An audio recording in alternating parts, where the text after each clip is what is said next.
안녕하세요. 이번 시간에는 우리가 이 과목을 통해서 이루고자 하는 진로 설계에 대해서 학습하도록 하겠습니다.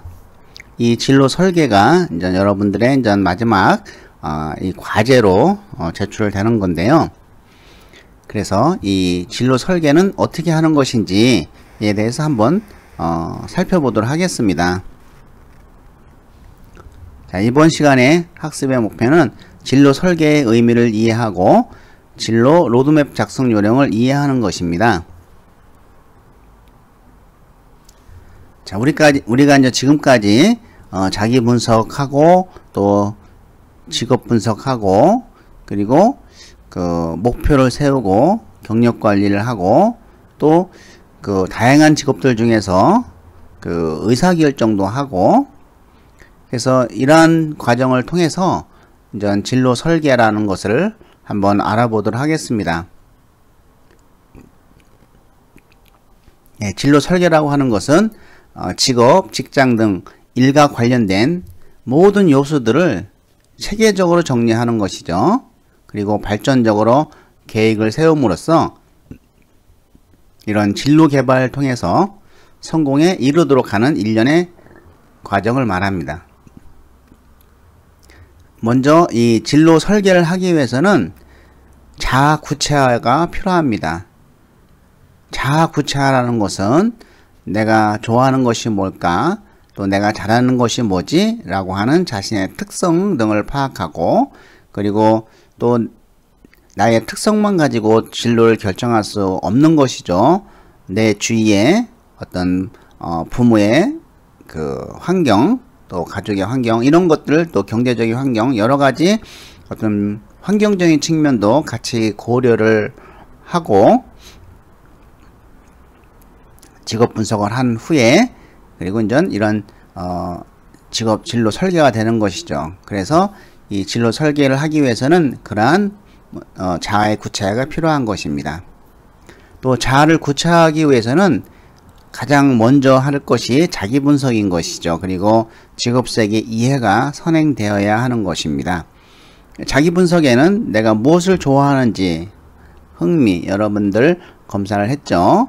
그리고 적성, 이것은 우리가 간편 적성 검사를 했지만 여러분들이 필요하면은 워크넷에서 들어가서 성인용 직업 적성 검사를 하면 이 적성이 나옵니다.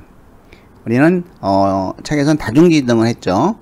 그 다음에 성격, MBTI나 애니어그램, 그 다음에 가치관, 그리고 이제 자신의 능력과 장점이 무엇인지를 파악하고 적합한 직업을 탐색하는 것이죠. 자, 진로 결정은 개인의 특성뿐 아니라 주변 여건과 환경도 고려되어야 된다는 거, 그리고 우연의 기회로 자신의 진로를 잡기 위해서는 항상 준비하고 자신감을 가지는 것이 매우 중요하다고 보겠습니다. 자, 진로 설계를 위한 자아의 구체화를 살펴보면은 자, 자기 분석에서 흥미, 적성. 여러분들 나의 흥미 유형이 두 자리 코드 생각나십니까? RIASAC 리아색 중에서 점수가 가장 높은 거 첫 번째 코드, 두 번째 코드 이렇게 그렇게 해서 뭐 ES, SC 뭐 이렇게 우리가 자기 어떤 흥미 코드를 살펴보았죠. 예, 적성은 우리가 11가지 적성 중에서 그 특별한 능력을 가진 곳을 파악하는 것이 적성인 것이죠. 일반적인 능력이 아니고 특별히 잘하는 분야를 찾는 것입니다. 성격은 이제 내향적이냐 외향적이냐 또는 뭐 가슴 중심형이냐 머리 중심형이냐 뭐 이런 걸 애니어그램을 통해 살펴보았고, 가치관은 우리가 13가지를 살펴보았죠. 그리고 다중지능을 통해서 자신의 능력을 살펴보고 자신의 장점도 살펴보았습니다.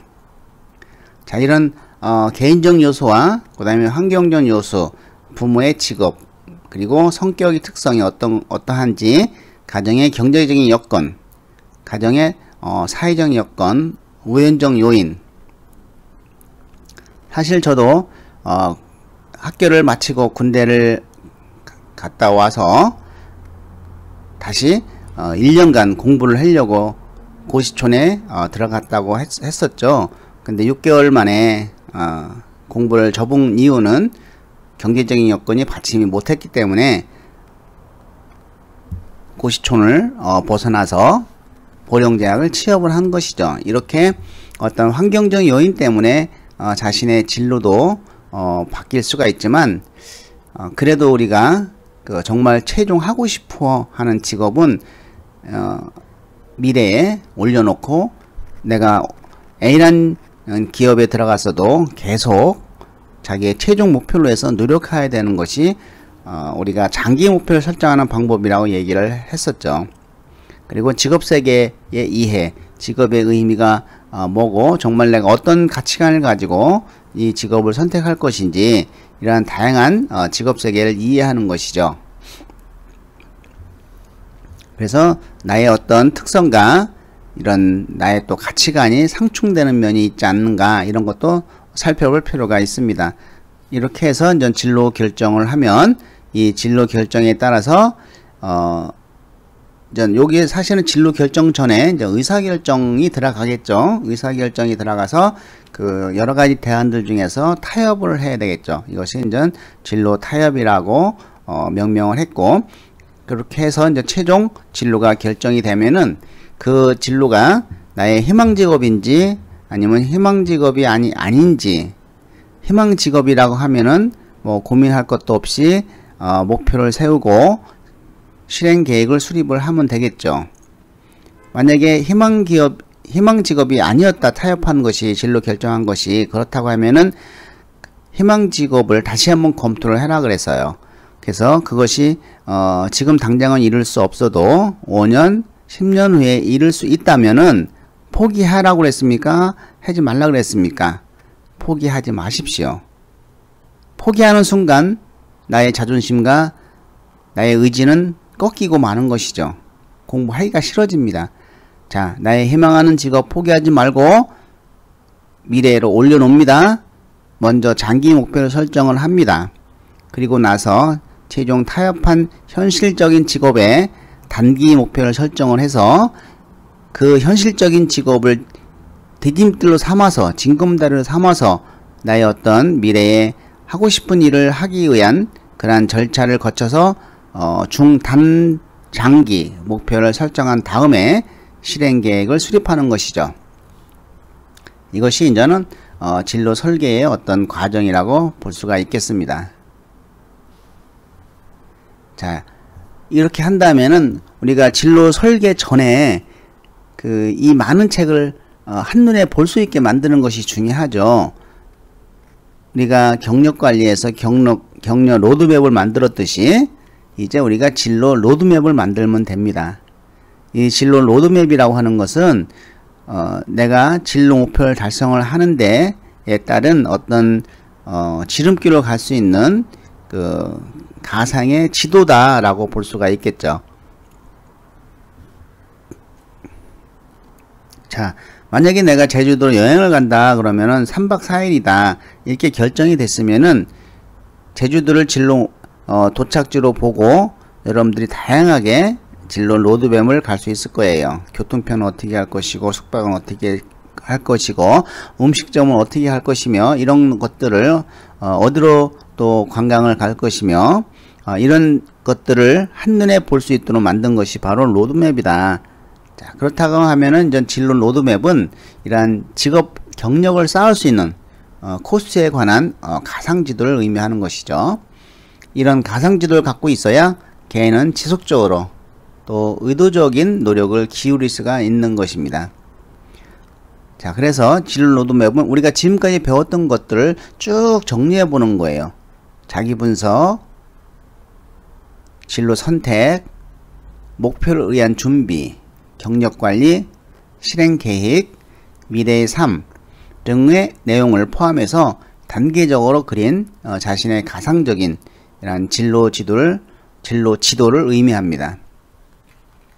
자, 우리는 이러한 진로 로드맵을 통해서 가장 빠르고 쉽게 자신의 비전과 꿈을 한눈으로 볼 수 있을 것이고, 이를 실천할 수 있는, 실현할 수 있는 방향을 알게 됩니다. 그래서 이 진로 목표 달성을 위한 노력을 실천할 수 있는 행동의 원동력을 얻을 수 있는 것이죠. 자, 이러한 진로 로드맵을 잘 작성해서 실천에 최선을 다한다고 하면은 자신이 원하는 미래를 얻을 수 있을 것이다. 저는 확신합니다. 자, 진로 로드맵 예시를 보고 여러분이 이제 진로 로드맵을 작성하는 시간을 갖도록 하겠습니다. 자, 나를 중심으로 해서 자기 분석을 했더니 흥미가 뭐 나오고 적성, 성격, 가치관, 강점, 내외부 환경 분석을 통해서 나를 분석을 했습니다. 그리고 그 중에서 진로 선택을 했죠. 희망진로 1, 2, 3 중에서 의사결정을 내렸어요. 그리고 나서 목표를 위한 준비를 하는 것이죠. 이 목표를 위한 준비를 어떻게 할 것인지, 인맥 관리는 어떻게 할 것이며, 시간 관리는 어떻게 할 것이며, 나에게 어려운 점이 발생했을 때 어떻게 극복할 것이며, 이러한 내용들을 우리가 작성을 한 다음에 이제 경력 관리로 들어갑니다. 그래서 나의 어떤 진로 선택, 그 희망 진로, 물론 목표를 위한 준비를 경력 관리 이후에 해도 됩니다.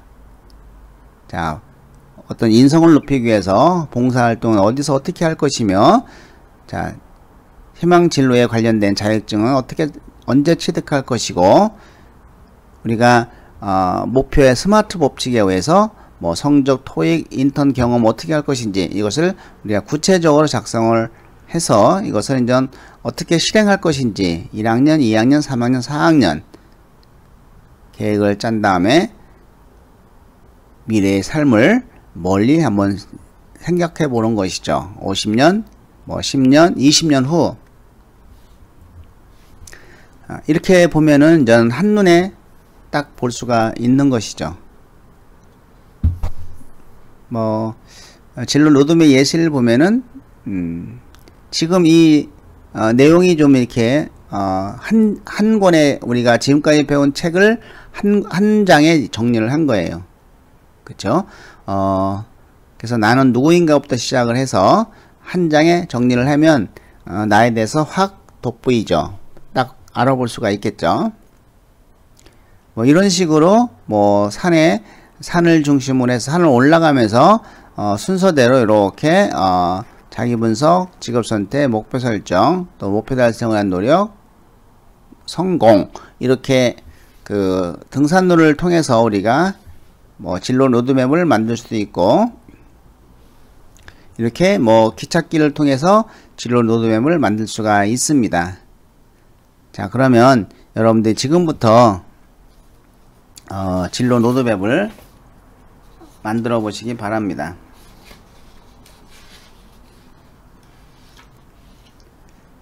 예, 이것은 우리가 한 11분 정도 10분 정도 시간을 드릴 테니까 지금까지 배운 책들의 내용을 좀 종합해서 자기 자신을 한번 다시 한번 여기다가 진로 로드맵을 만들어 보시기 바랍니다.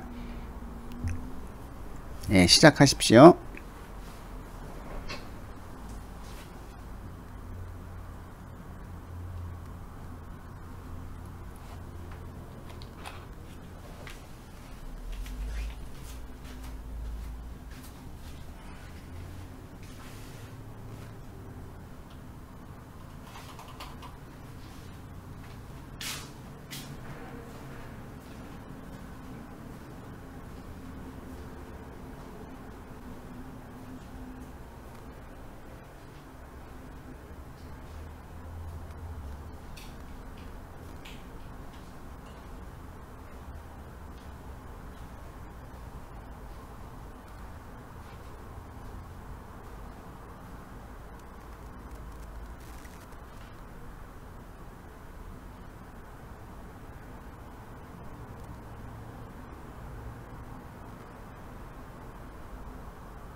예, 이 진로 로드맵은 우리가 진로 설계를 하기 위한 기초 자료이기 때문에 여러분들이 그동안 배운 것들을 한번 쭉 정리하는 차원에서 만들어 보시기 바랍니다.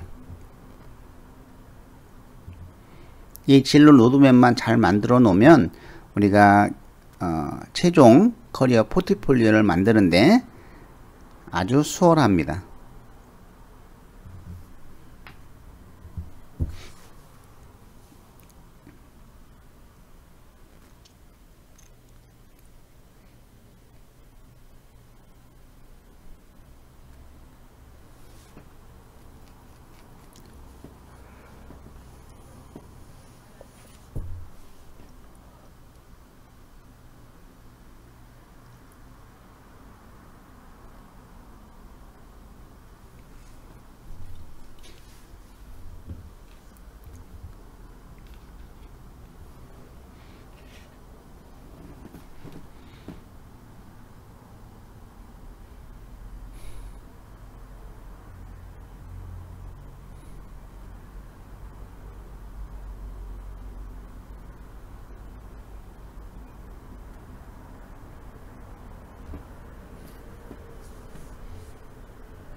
예, 어느 정도 초안은 완성을 하셨나요? 예, 물론 시간이 짧을 걸로 생각이 듭니다. 여러분들이